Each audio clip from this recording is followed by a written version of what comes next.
gaivotas vão beijar a terra.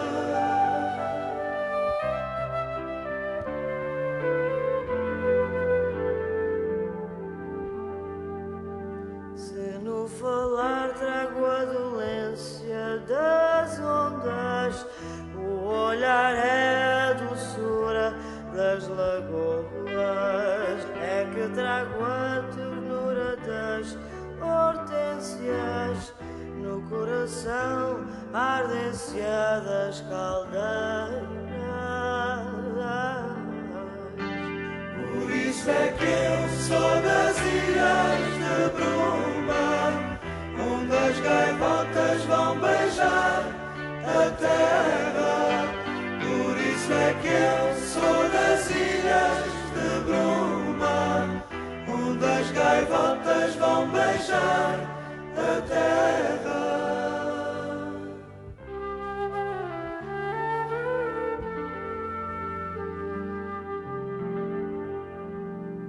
Trago roxo a saudade, esta amargura, só o vento ecoa mundos na longura, mas trago o mar imenso no meu peito e tanto verde a indicar mais esperança. Por isso é que eu sou das ilhas de bruma, onde as gaivotas vão beijar a terra. Por isso é que eu sou das ilhas de bruma, onde as gaivotas vão beijar a terra.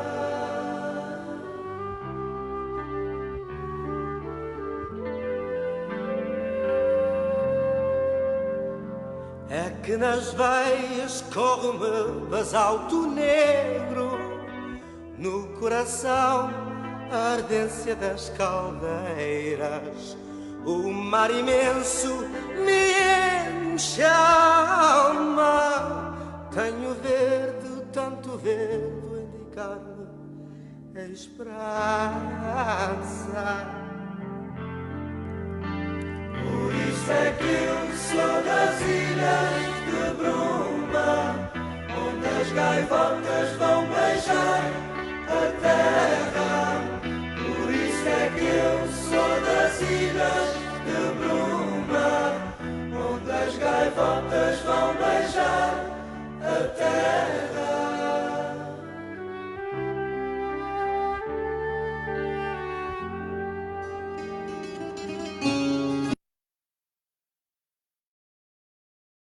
And good afternoon, good evening to those of you following us in the archipelago of the Azores, or good night, and good evening to those of you following us here in the East Coast of the United States of America. And of course, very good evening to those of you that are following us here in the West Coast. It is our presentation about the Azores, Dia dos Açores, Day of the Azores. And so we are very, very happy to have those of you who are with us in several forms, and lots of people that have joined us through Facebook Live, where we are being also broadcast by various groups, including actually a total of 33 groups, and we thank all of them for spreading the word as we talk about the Azores. The Azores, which is indeed a wonderful place and a wonderful time to celebrate, because today is here in the United States. It is still the Pentecost Sunday in the Azores because of the time difference. It is already in the Monday after Pentecost Sunday, or Pentecost Monday, which is a holiday in the archipelago of the Azores. It is the Day of the Azores, o Dia da Região Autónoma dos Açores. And so our presentation is going to be in English, thanks to all of you who are following us. And we are going to talk about the Azorean identity.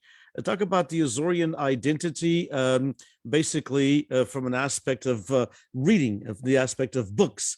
Books that will ignite your Azorean spirit is our subtitle as we begin what will be 24 hours of commemorating Dia dos Açores, Azores Day, here in California through the Portuguese Beyond Borders Institute at Fresno State, an institute that was created, as most of you know, in February of 2019.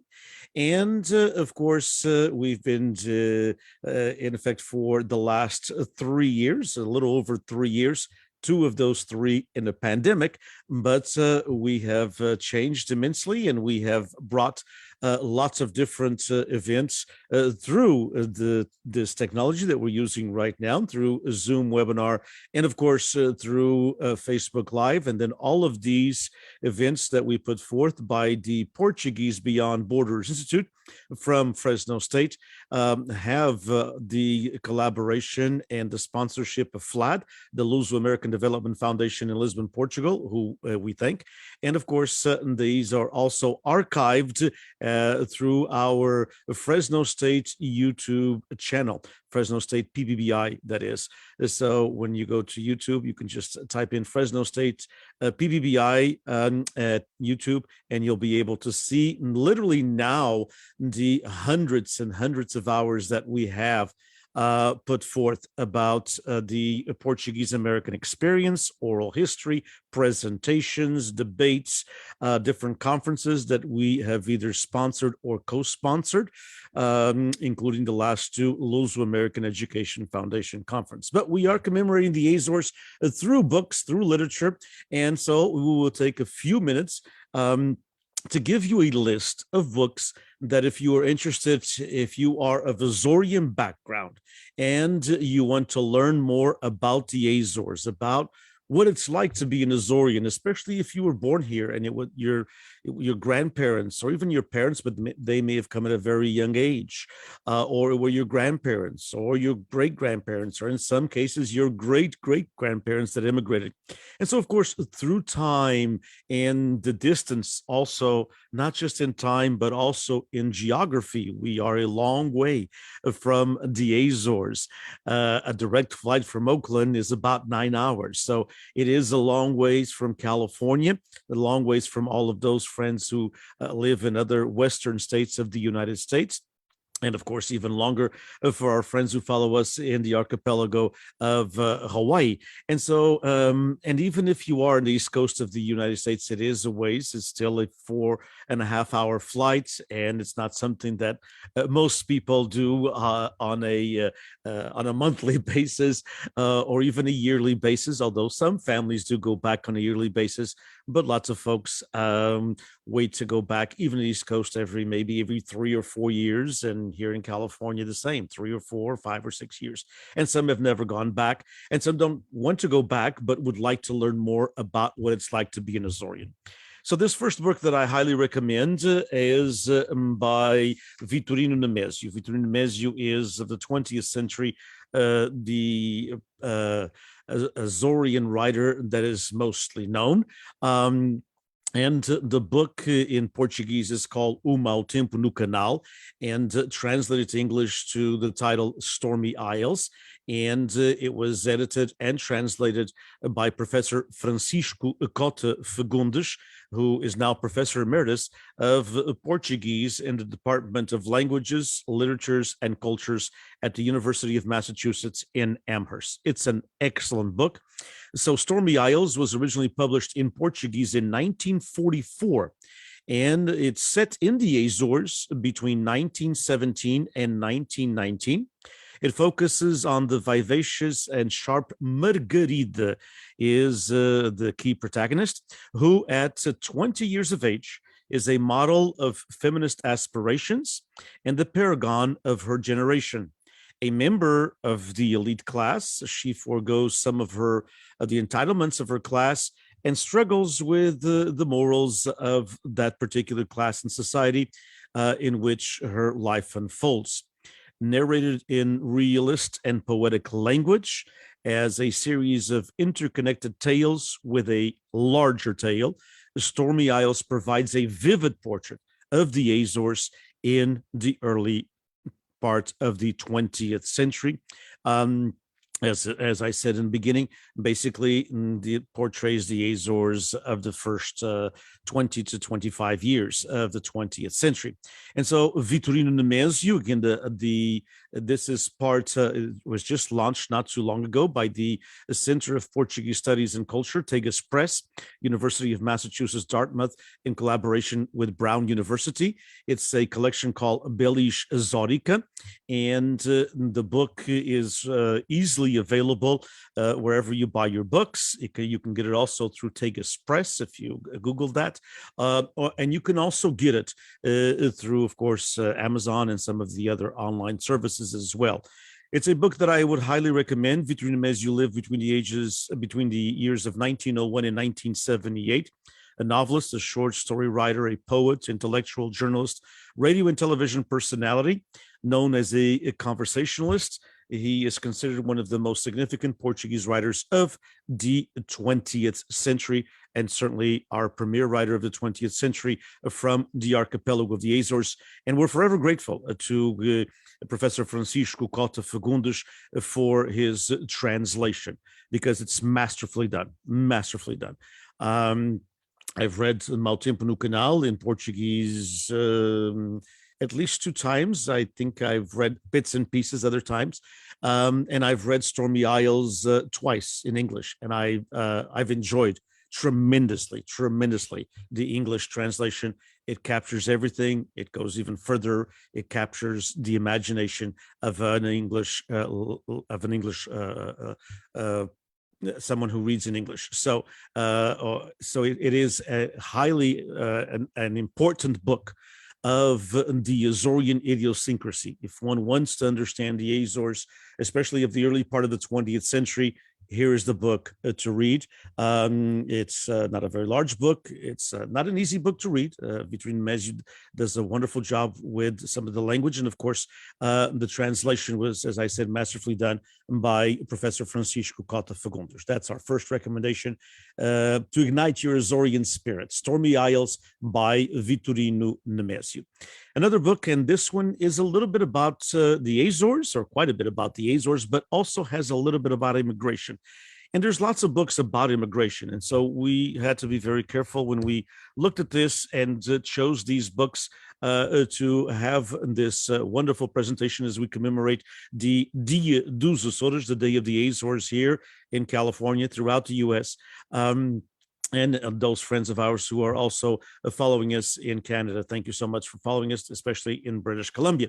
So the book that was written in Portuguese, Já Não Gosto de Chocolates, by poet and writer Alamo Oliveira. Alamo is a writer living in the island of Terceira, in the freguesia of Raminho.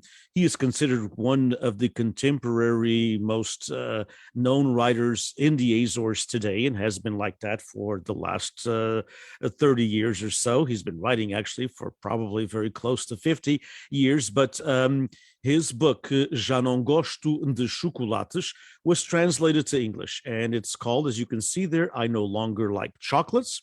And I had the pleasure of translating this book with my good friend and co-translator, Catherine Baker.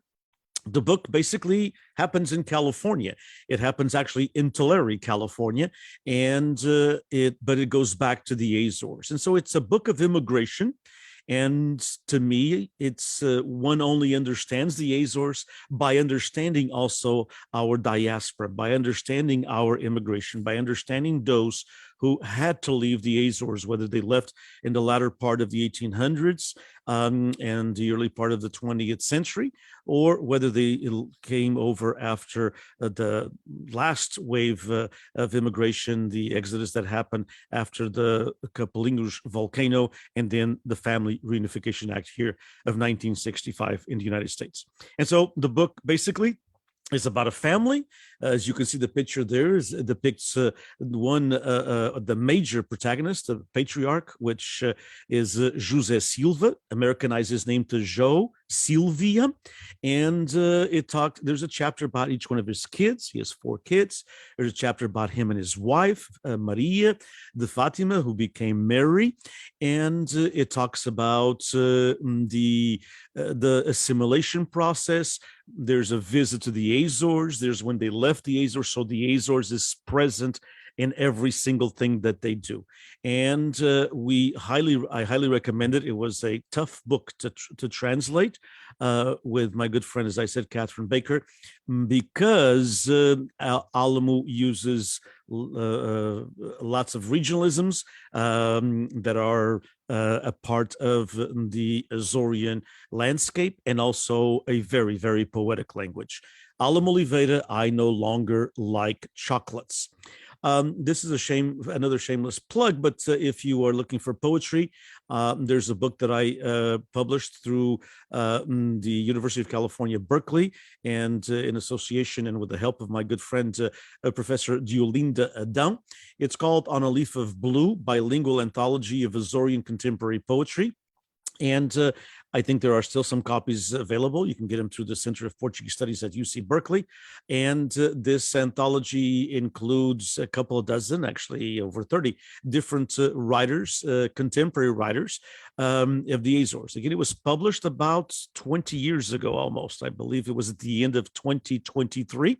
And so we're talking about 19 years ago, and I'm actually working on a new translation that will include some poems from here, but other poems that will be called Into the Azorean Sea, bilingual, that will include Azorean poets translated from Portuguese to English, and Portuguese American poets with ties to the Azores translated from English to Portuguese. That anthology will have probably about, when it's finished, maybe a little over 65 different poets. But this one is called On a Leaf of Blue.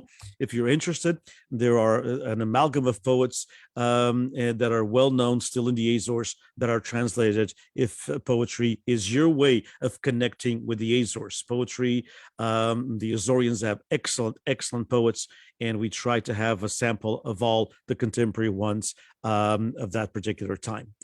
Another book of poetry that I highly recommend is this one, Poems from the Island and the World, or Poems in Absentia, I should say, and Poems from the Island and the World. It is by Pedro da Silveira, who actually we are commemorating his 100th birthday, the Azores, this year. He would have been 100 in this coming month of September of this year. And Pedro is from the island of Flores. And it was translated by Professor Jorge Monteiro, the late Professor Jorge Monteiro, unfortunately passed away a couple of years ago. He was a professor of English literature and also involved in the Portuguese studies program at Brown University in Providence, Rhode Island. It has a wonderful introduction by my good friend Vamberto Freitas, who is the premier literary critic for the islands of the Azores. And it's a collection of poems of two different books from Pedro da Silveira. So it is beautifully rendered into English by Jorge Monteiro, who himself was a poet. So born in the island of Flores between Europe and the United States, Pedro da Silveira captures the islanders' longing to venture out to the west, leading to departure and an inevitable return. So there's lots of different poems there of returning to the islands, which happen especially with our immigration from the Azores in the late 1800s and beginning of the 20th century. The fresh and original poems, now available for the first time in English in this bilingual edition, express a deep connection to place, particularly the insular world of the mid-Atlantic islands of the Azores. In Poems in Absentia and Poems from the Island and the World, we find yearning, hope, and loss in equal measure. In plain and direct language, we experience dreaming and diminution, as well as the discovery of illusions. Pedro is a wonderful poet of the Azorean spirit. Pedro is a wonderful poet to read, to really ignite your Azoreanness, whether you are an immigrant who's been here a very long time, or whether you are first, second, third, fourth, or even fifth generation. Again, this book was published also by the University of Massachusetts Press, by Tegas Press, and the collection Belis Azorica. And of course, again, the author Pedro de Silveira, who was born in 1922, we're commemorating his 100th birthday, unfortunately died in 2003, was a poet, a scholar, and translator who worked for decades at the National Library of Portugal. And of course, Jorge Monteiro, as I said, was Professor Emeritus of English and Portuguese and Brazilian Studies at Brown University. And the foreword by my good friend Humberto Freitas, who is now also Emeritus at the University of the Azores. Again, this was also a co-publication of Gavia Brown Publications from Brown University, and Tegas Press from the University of Massachusetts Dartmouth. Again, available through the University of Massachusetts Dartmouth, Tegas Press, and also available wherever you buy your books, readily available as well online. Another book, and also from Flores. Flores has a rich tradition of writers, and this one is called Home is an Island. And this one actually is not a translation. So it has been translated into Portuguese, but it was written in its original form and published in its original form and republished now again by the same press. It's Alfred Lewis, who left his island of Flores at a very young age, who lived all of his life in the San Joaquin Valley, most of his life in the Los Banos area, but also lived in other areas like Tulare and Merced and other areas as well. And Alfred Lewis wrote a wonderful book, as again, Home is an Island, that has been basically described as one does not often find a novel that reads like a poem. And he himself was a poet and published many, many poems. And so it is worth reading. It talks about the island up until the point he leaves the island. So it's about the island. It's about the everyday life. The book was originally published quite a few years ago. It was originally published in 1950 and 1951, I should say, and republished here a few years ago again by Tegas Press. And so readily available wherever you buy your books. It talks about the Azores, of course, of the 1930s and 40s and that particular time frame, but it has a lot to do with why folks left the Azores.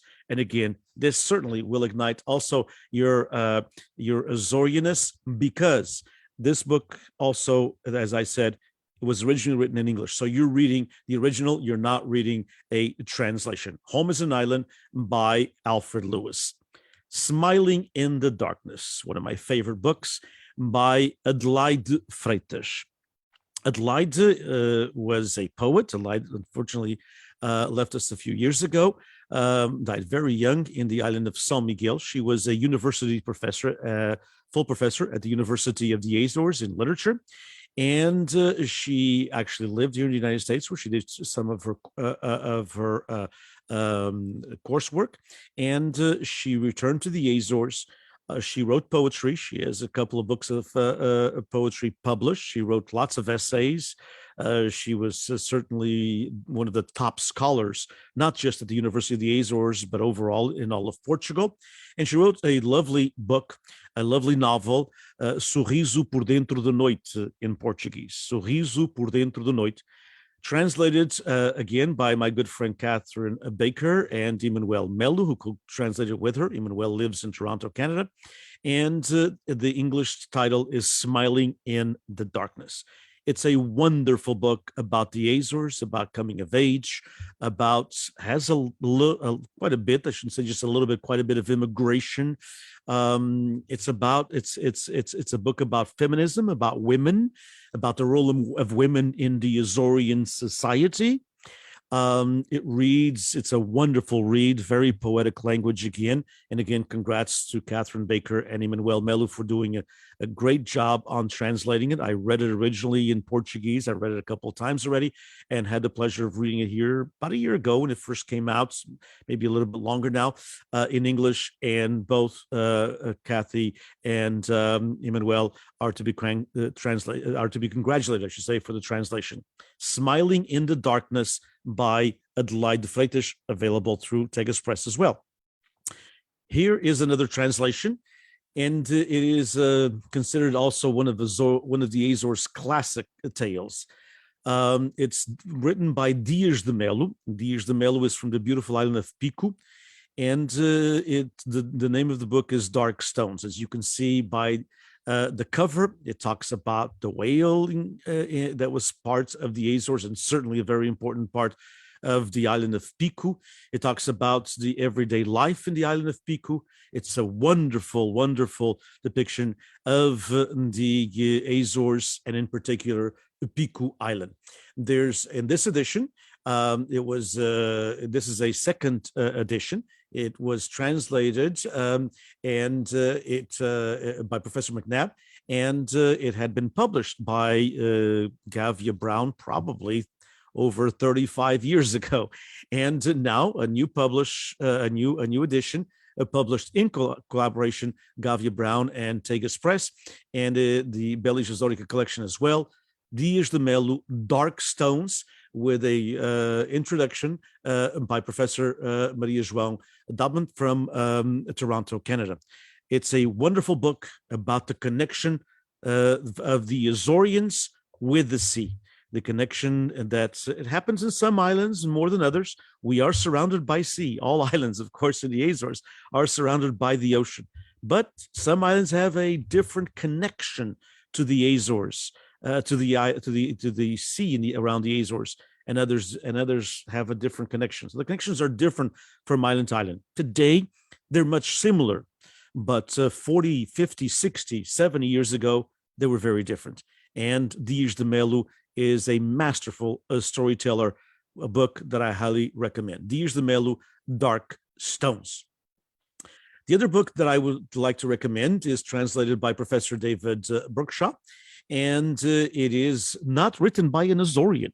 It is written by a writer very well known in the 20th century in mainland Portugal, and it is Raul Brandão, who published an array of books and published a book called As Ilhas Desconhecidas, The Unknown Islands. And I believe this is a wonderful book, especially for everyone, obviously, but especially for second, third, and fourth generations, because Raul Brandão takes a fresh look at the islands from the outside. So he's not writing from an Azorean perspective. He's writing from a Portuguese perspective, from a continental Portuguese perspective. He visited the islands and he wrote about them. And even to those of us who were born there, it's wonderful reading. First of all, he writes very, very well, and the translation is very well done by Professor David Brookshaw. And then second, because it gives us a fresh look at some things that those of us who were born there probably didn't look with those same eyes.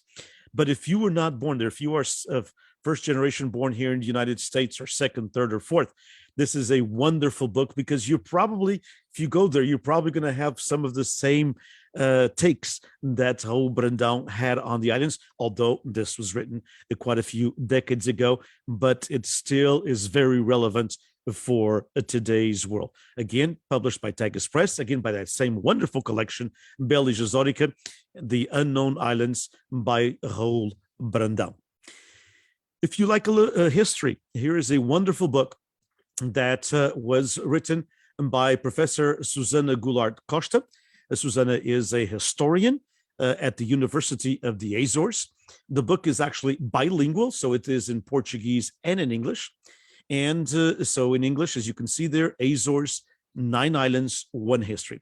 So it takes bits and pieces of the history of the Azores, but very well lined out. It was translated very well by Professor Rosa Simas, also now Professor Emeritus from the University of the Azores, and it was organized and coordinated by Professor Diolinda Adão from the Portuguese Studies Center at University of California, Berkeley. This book was also published, as I said, at UC Berkeley, and I believe there are some copies available. Again, you can get a hold of the best way would be to get a hold of the Center for Portuguese Studies and send an email and find out if they can get it to you and ship it to you. I'm sure if they have it, they will. It's called Azores, 9 Islands, One History, and it's a book. It's a historical book.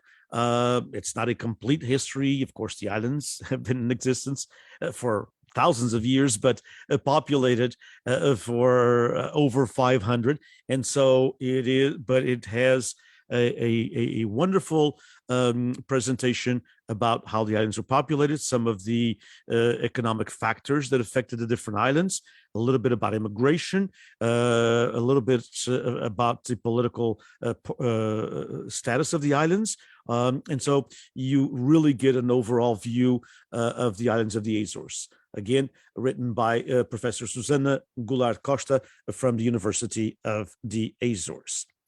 And this book is called A Love Story, for a portrait of the Portuguese at the Lajes field and the affections that time left behind.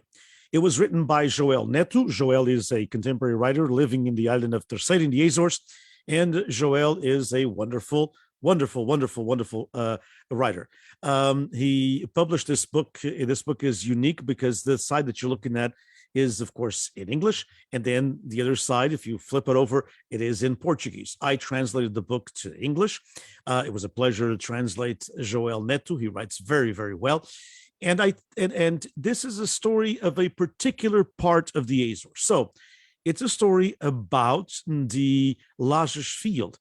And for those of you who know a little bit about the Azores, there is an airport in the island of Terceira, Lajes Airport, where if you fly to Terceira, that's where you're going to land. But this was and still is part of a pact between Portugal and the United States. So actually, the United States has been there for many, many decades. I was born and raised with the story of Lajes around me. My godfather worked, my padrinho worked at Lajes. And so it has indeed a wonderful story that I would highly recommend to all of you. It's of a particular part of the Azores, and there's some testimonials by the various men and women who worked or still work at Lajes. So the base at one time, certainly in the 1950s and 60s and 70s even, and even the 80s, it was a very important part. And it kind of puts the Azores on a map, and it also internationalized the island of Terceira. And at what time there were quite a few thousand Americans that lived in Terceira, where they were stationed there for 3 or 4 years. And of course, it's reduced now to just a few hundred. But this is an important history for the island of Terceira and for the island of the Azores. And so it's kind of a living history, a love story for a portrait of the Portuguese at the Lajes field and the affections that time left behind. The writer Joel Neto, and I had the pleasure of translating it. It is now being sold at various bookstores. So in Portugal, unfortunately, there's not an outlet here in the United States. So it's one of those books that if you have a friend or a family member that is going to the Azores soon, you might want to ask him or her to get it for you. So the book is, again, readily available at bookstores in the Azores, both in Terceira and also in São Miguel. So if you want to get it, I would highly recommend it because it's really worth reading. And again, Joel is a wonderful writer, and I try to bring this story to life in the English version. As you can see there at the bottom, Letras Levadas is where you can buy it in the island of São Miguel. And you can buy it at other bookstores, of course, as well. And of course, it's available in bookstores in the island of Terceira. So it's a little bit more of a contemporary book in the aspect that it is testimonies from folks who are alive and who either worked or still worked at the air base, and what it meant to be part of this airbase and what it means now that it's a total different airbase, of course, much, much different than what it was many, many, many years ago, as all of you know, because of the United States having a different take on what to do with Lazarus. So, as we end this first of several commemorations of Dia dos Açores, why did we do this? We wanted to do this to ignite the Azorean spirit, your Azorean spirit, to ignite the Azoreanness in you, to recommend some of these wonderful books that we believe you will enjoy tremendously. And most of them, as I said, are readily available. Actually, all of them should be one way or another. And to let you know that we are also beginning a reading series or book club, whichever way you'd like to call it. It's going to be called BRS, Bruma Reading Series. Bruma is our publishing house that we're setting up and hopefully have our first book here in a few months at Fresno State. And coming into fall of 2022, we're going to actually read as a reading series, and hopefully with lots of you, because it will be an online reading series. So in other words, we will meet through Zoom in a closed session, obviously, and we'll be reading I No Longer Like Chocolates by Alamu Oliveira. If you want to become part of this, you can send me an email or you can send me a note through my email or through social media. We'd love to we'll be advertising it heavily in the next couple of months. We'd like to have folks, of course, here in the Central Valley, but throughout the state of California, throughout the East Coast, throughout the Midwest, throughout, of course, even parts of Hawaii. And so, and also our friends in the Northeast, our friends in Canada can join us. We have, thanks to the Portuguese Heritage publication, I believe we have 30 books. So we might be able to get a few more. So these will be given free of charge. Just basically a donation to PBBI so we can get the book to you. But we would that's what we want to start with, because the book talks about the Azores and talks about immigration. It's dated a little bit, so it's not about the community today. The book was written in the middle of the 1990s. So we're talking about almost 30 years ago, and our community has changed immensely, but it's certainly a very vivid picture of the Portuguese American community and of the Azores, certainly of the 1970s in the Azores and here, and then, of course, in the 1980s as well. And so it's called one of the books that I recommended, I No Longer Like Chocolates. It'll be our very first one. We hope to do maybe 3 books per year, but if folks are interested in more, we certainly can do 4 or 5 of the reading series. So it's going to be called BRS, Bruma Reading Series, a new initiative of the Portuguese Beyond Borders Institute, PBBI, from Fresno State. And since we have your attention, we also will be having a course this fall through our OLI program, which is a program for those over 50. So you must be over 50, or if you are under 50, maybe a vol or Pi or Mine can register and you can be part of it. It's called the Azorean Spirit, a historical, cultural, and culinary journey. And it's a 4-week course, September 21st, 28th, and October 5th and 12th. So it'll be on a Wednesday.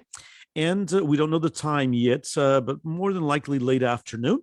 And it will be, again, giving you a sense of history about the Azores, a cultural history, and we're going to end each one with a recipe and the history behind that culinary experience of the Azores.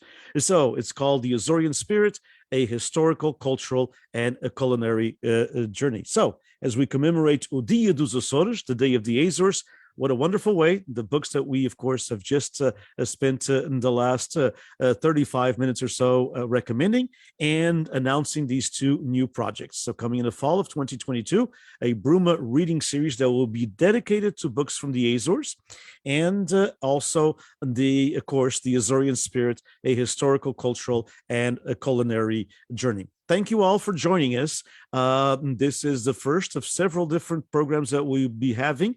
We have different presentations, including 5 poems that will be presented tomorrow during Dia dos Açores at different times. They will be presented through the Portuguese Beyond Borders Institute Facebook page, and then they will be archived at the Fresno State PBBI YouTube channel. We will also be having a talk that was actually given just a little over about a year ago, and a little over a year ago by Professor Onésimo Almeida when we launched Bruma Publications, and lots of folks have asked about that talk. The talk was part of a complete program that was about an hour and a half, but his talk is only about 22 minutes, and it's about the publishing world and how the Azoreans have always been people that reads, the people that write, and it's a wonderful talk about, it gives you history, gives you culture, gives you poetry, gives you everything about the Azores, and that will be presented tomorrow throughout the day through, again, our social media outlets. So lots of different things as we commemorate Dia dos Açores. So it is on June 6th. And officially in the United States, it is, in Portugal, in the Azores, it is already June 6th. And so we are very, very thrilled that we can commemorate it starting today, being Sunday. Folks are home a little bit more than they would be, of course, yesterday, and they, or I should say, they will be tomorrow. And so this was a way to begin this commemoration of Dia dos Açores. The Azores have been an autonomous region since 1976, and it has changed the Azores tremendously. We have our own holiday now, Dia dos Açores, and it is always around the Espírito Santo. It's always this. It was a choice, a conscientious choice by the then government of the Azores and the Parliament of the Azores to have the Dia dos Açores be on the Monday after Pentecost Sunday, because the Espírito Santo is part of the Azorean idiosyncrasy. The Espírito Santo festas are part of the Azorean spirit, are part of who we are as Azoreans, independently if we live in the Azores or if we live anywhere else. And actually, I would like to end it with something that I posted on social media about that, as I wished everyone a happy Domingo do Espírito Santo throughout the Portuguese-American diaspora in California, with an array of festas that have been occurring for over a century here in our great state. And of course, all of these festas are tied, as we know, to the Azores in one way or another. The Espírito Santo Festa season in California is, as all of you know, a tradition brought over from the islands of the Azores by our immigrants, by our early immigrants, as most of the festas are 100+ years old. They started a few weeks ago, and of course they will continue until late July, although the festa season will continue in August, September, and October with the festas of other saints. From the traditional sopas to the parades, from the mass, the prayer sessions, the dancing, and the many other components that make up a tradition that has been altered, yes, due to assimilation, due to integration, and the distance in geography and time between our diaspora and the Azores. The festas are an important part of the Azorean spirit in California. And it is great to see the innovation that has been done in order to adapt them to the new world and to the new surroundings of Californians that have ties to the Azores. It is also great to see other ethnicities, other races, and other cultures become involved in these Azorean celebrations in California. Whether one is religious or not, these festas have symbolized the true Azorean spirit and the embodiment in that spirit of the 7 gifts of the Espírito Santo.